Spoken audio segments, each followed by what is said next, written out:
Assalamualaikum warahmatullahi wabarakatuh. Halo teman-teman semuanya dimanapun kalian berada, semoga sehat selalu dan selalu dalam lindungan Tuhan Yang Maha Esa. Oke, berjumpa lagi bersama aku Ahmad Prastio. Di sini aku tidak sendiri, di sini ditemani oleh Kating satu fakultas psikologi. Namanya siapa, Mas? Fadil.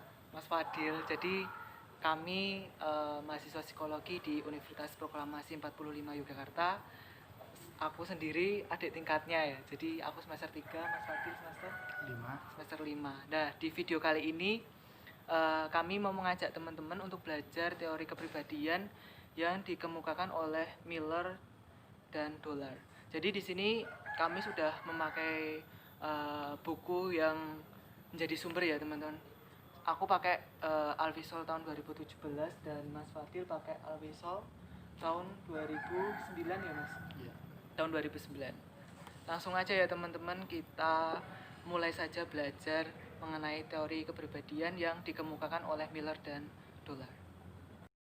Jadi teman-teman, Dollar and Miller itu bekerja sama di Institute of Human Relations Universitas Yale, mengembangkan pendekatan interdisiplin 3 bidang ilmu, yaitu teori belajar, psikoanalitik, dan antropologi sosial. Teori mereka banyak dipengaruhi oleh teori Holospens yang terutama menangani peran motivasi dalam tingkah laku dan bagaimana motivasi belajar dapat diperoleh. Mereka berusaha menjelaskan konsep-konsep penting dari psikoanalitik seperti kecemasan, konflik, represi, menggunakan prinsip-prinsip psikologi belajar dan kondisi sosial dari belajar. Menurut Dollar and Miller, bentuk sederhana dari teori belajar adalah mempelajari keadaan di mana terjadi hubungan antara respon dengan cue stimulusnya. Bahasan mengenai prinsip-prinsip asosiasi, ganjaran atau reinforcement menjadi sangat penting. Nah, selanjutnya saya mau tanya nih kepada katingku ya, teman-teman. Mas, tahu nggak sih tentang struktur kepribadian dari Dollar and Miller itu? Oke, teman-teman ya, terima kasih. Ini adik tingkat saya ya kan. Untuk struktur kepribadian dari Dollar Miller itu dia lebih kepada kebiasaan atau habit. Ya. Habit di sini adalah ikatan atau asosiasi antara stimulus dengan respon yang relatif stabil dan bertahan lama dalam kepribadiannya. Selain itu, Dollar Miller juga mempertimbangkan tentang dorongan sekunder seperti rasa takut sebagai bagian kepribadian yang relatif stabil. Terus dorongan primer atau primer drive dan hubungan SR yang bersifat bawaan juga menyumbang struktur kepribadian walaupun kurang penting dibanding habit dan dorongan sekunder, karena dorongan primer dan hubungan SR bawaan ini menentukan taraf umum seseorang, bukan membuat seseorang menjadi unik. Baik, terima kasih Mas atas penjelasannya mengenai struktur kepribadian. Selanjutnya teman-teman, di sini aku mau menjelaskan mengenai dinamika kepribadian. Nah, dinamika kepribadian yang dikemukakan oleh Miller and Dollar ini yaitu ada motivasi, dorongan, yang kedua ada proses belajar, yang ketiga ada proses mental yang lebih tinggi, yang keempat itu ada model konflik, dan yang kelima ada ketidaksadaran. Di sini aku mau lebih fokuskan mempelajari mengenai motivasi dan dorongan serta proses belajarnya. Jadi Dollar and Miller sangat memperhatikan motivasi atau drive. Mereka tidak menggambarkan atau mengklasifikasi motif tertentu, tetapi memusatkan perhatiannya pada motif-motif yang penting, seperti kecemasan. Dalam menganalisa perkembangan dan elaborasi kecemasan inilah mereka berusaha menggambarkan proses umum yang mungkin berlaku untuk semua motif.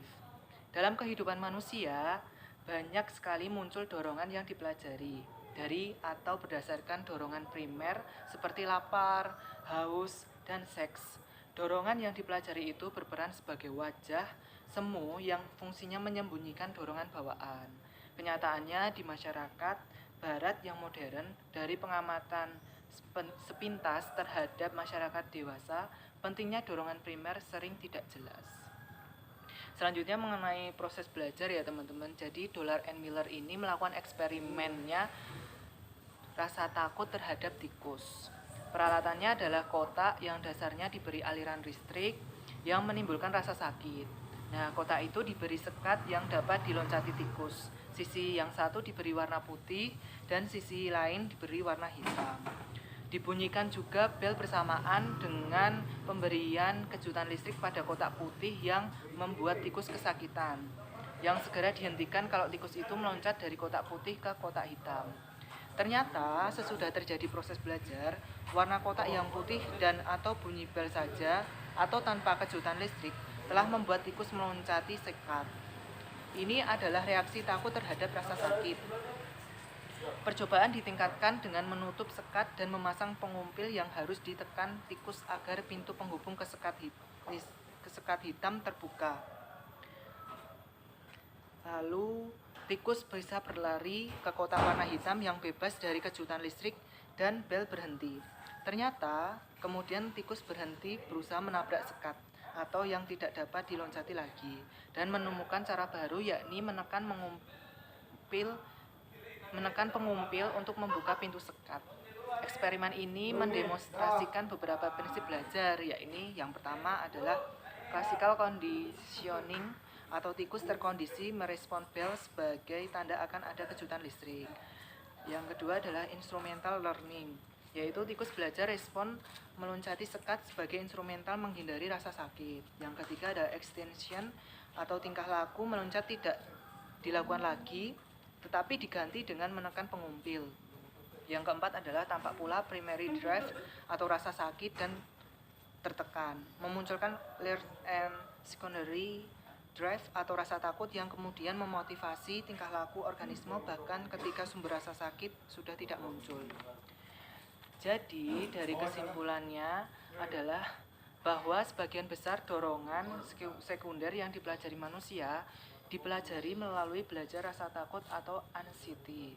Mereka juga menyimpulkan bahwa untuk bisa belajar, orang harus menginginkan sesuatu, mengenali sesuatu, mengerjakan sesuatu, dan mendapat sesuatu, atau want something, notice something, do something, and get something. Nah, inilah yang kemudian menjadi 4 komponen utama belajar, yakni drive, cue, response, and reinforcement. Dan tambahan materi selanjutnya akan disampaikan oleh Mas Fadil ya teman-teman. Oke, untuk teori dari Dollard-Miller ini, dia itu mempunyai kelebihan. Salah satunya ya kan, yaitu konsep-konsep utamanya jelas dan memiliki rincian yang didukung oleh data empirik. Kemudian ada beberapa lagi kelebihan dari teori Dollard-Miller ini ya kan, seperti jarang ada formulasi yang kabur, semacam intuisi, karena memakai pendekatan positif secara keras. Selanjutnya, kecuali hal pendekatan positif yang keras, teori SR, S dan R di sini maksudnya adalah stimulus respon, terbuka untuk merangkul fenomena empirik yang luas. Teori ini tidak keberatan memakai konsep-konsepnya untuk membantu mengembangkan fenomena kompleksitas tingkah laku. Teori Dollard dan Miller berusaha menjelaskan konsep-konsep psikoanalisis dengan metodologi dan bahasa behavioral, sehingga psikoanalisis menjadi semakin ilmiah. Kemudian, teori Dollard dan Miller secara khas adalah teori proses belajar, sesuatu yang sangat penting dari semua teori kepribadian, tetapi tidak banyak mendapatkan perhatian. Karena itu teorinya menjadi model teoritis lainnya. Kemudian, Dollard dan Miller secara eksplisit memakai variabel sosiokultural lebih dari pakar lainnya. Karena itu teorinya banyak dipakai oleh pakar antropologi kultural serta setara dengan pemakaian psikoanalisis. Teori SR dikritik dalam hal mementingkan tingkah laku sederhana, utamanya dalam tingkah laku binatang dan mengabaikan fungsi kognitif. Jelas fenomena itu bukan karena fungsi kognitif yang bisa berlangsung pada tingkah laku yang sederhana, tetapi lebih karena Dollard dan Miller lebih mempedulikan proses belajar daripada memperinci stimulus responnya. Teoritisi holistik berpendapat bahwa teori SR yang terpisah-pisah pendekatan atau mistik tidak dapat memahami tingkah laku manusia seutuhnya. Seperti itu kelebihan dan apa yang dikritik dari teori dolar Miller ini. Baik teman-teman, itu tadi pembelajaran hari ini mengenai teori kepribadian yang dikemukakan oleh Dolar and Miller. Aku Ahmad Prasyo dan Mas Fadilatul Rahman undur diri dari hadapan teman-teman. Sampai jumpa di video selanjutnya. Kurang lebihnya mohon maaf. Wabillahi taufiq wal hidayah. Wassalamualaikum warahmatullahi wabarakatuh. I can't relate, I keep it